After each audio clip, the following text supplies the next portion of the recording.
The Association of Southeast Asian Nations and the European Union are two of the best regional organizations in the world.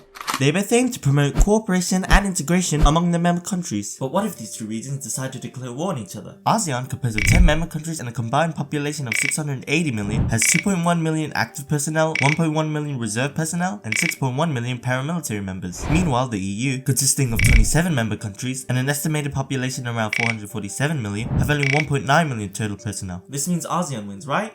Not exactly. Military strength encompasses not only the size and quality of a country's military personnel, but also the quality, quantity, and technological sophistication of military equipment and weaponry. While ASEAN do indeed have more personnel, the EU have 4.2 thousand more battle tanks, 3.8 thousand more aircraft, 250 more warships, 3 more aircraft carriers, 37 more submarines, and 290 more nuclear weapons. So the EU win, right? Probably, but not with 100% certainty. That's because winning a war depends on various factors that can influence the outcome, not just military strength. If ASEAN and the EU did fight, what would it look like? Geographically, ASEAN and the EU are quite far apart. The distance between major cities in Southeast Asia and Europe can go up to 12,000 kilometers, and when traveling by sea, it's up to 22,000 kilometers. So if they did fight, it would be very difficult given the circumstance. However, if the EU invade ASEAN, they have something ASEAN doesn't: overseas countries and territories. There are certain territories associated with EU member states that are located outside of Europe. The closest EU territory to Southeast Asia is the French Overseas Territory of Reunion, approximately 9,700 kilometers away. And the closest territory from a country that is a part of the EU, but not in the EU's outermost regions, is again French territory of New Caledonia, approximately 3,000 kilometers away from Indonesia. Both regions offer strategic location for the EU to establish its base for further operations, and its proximity to ASEAN makes it easier for them to launch subsequent offenses into ASEAN and provide logistical support. So who would win? While the EU have military superiority and geographical proximity, ASEAN has a geographical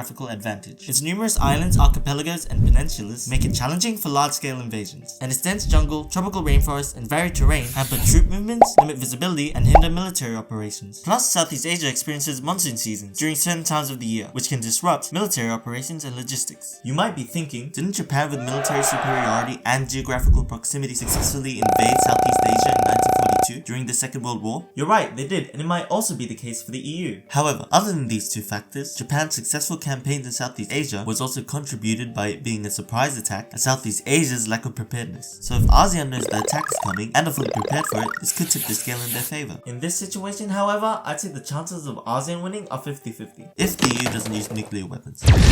Okay, so what if ASEAN invades the EU instead? Since ASEAN does not possess overseas territories in the same manner as some of the EU member states, they wouldn't be able to invade Europe as easily. However, ASEAN would be able to invade the EU's overseas territories somewhat easily. One of ASEAN's first actions would be to capture French-held territories of New Caledonia and Reunion. Then, using these as base for further operations, it would continue to capture more European territories in South America, the Caribbean, the Indian Ocean, North America, and the North Atlantic. Finally, once ASEAN is close enough, they would invade Europe somewhere from the west. Now who would win? Unfortunately, not only does ASEAN not have military superiority, nor any natural geographical proximity, but they also have a geographical disadvantage. Europe possesses certain geographical advantages that can influence its defense and security. They're surrounded by natural boundaries such as oceans, mountain ranges, and rivers, which can act as barriers, making it more difficult for ASEAN to launch large-scale military offensives. Northern Europe experiences harsh climates, including severe winters and freezing temperatures, which can be challenging for military operations. And they have a well-developed transportation and communication infrastructure, facilitating rapid troop movements and coordination. Not to mention, invading the EU's overseas territories already presents a unique set of challenges for ASEAN. It requires extensive planning and execution to move troops, equipment, and supplies over long distances, especially through different climates, terrains, and time zones. And establishing and maintaining supply lines over vast distances can be difficult and costly. Also, long distances can lead to communication delays and difficulties in coordinating actions between different units and headquarters. So in this situation, I'd say the chances of ASEAN winning are slim,